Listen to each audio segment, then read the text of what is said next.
தற்போது தமிழ் சினிமாவில் வில்லன் என்றால் உடனடியாக அனைவருக்கும் நினைவிற்கு வரும் ஒரே நடிகர், நடிப்பு அரக்கன் என ரசிகர்களால் கொண்டாடப்பட்டு வரும் எஸ்.ஜே. சூர்யாதான்.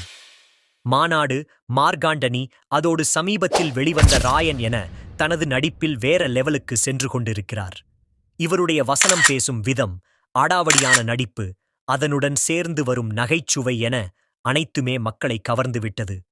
தமிழ் மட்டுமின்றி மலையாளம், தெலுங்கு என மற்ற மொழி திரைப்படங்களிலும் வில்லனாக படங்களில் கமிட் ஆகியுள்ளார்.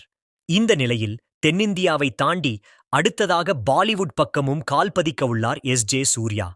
பாலிவுட் சினிமா ரசிகர்களால் தலைமேல் தூக்கி வைத்து கொண்டாடப்பட்டு வருபவர் பாலிவுட் பாட்ஷா ஷாருக் கான்.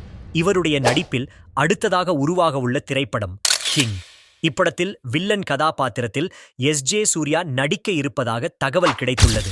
ஆனால் இதுவரை இப்படத்தில் எஸ்.ஜே. சூர்யா நடிக்கப் போகிறார் என்பது குறித்து எந்த ஒரு அதிகாரப்பூர்வமான தகவலும் வெளிவரவில்லை என்பது குறிப்பிடத்தக்கது. இவர்கள் இருவரும் இணைந்து நடித்தால் கண்டிப்பாக அது வெறித்தனமான காம்போவாக அமையும் என்பதில் எந்த ஒரு சந்தேகமும் இல்லை.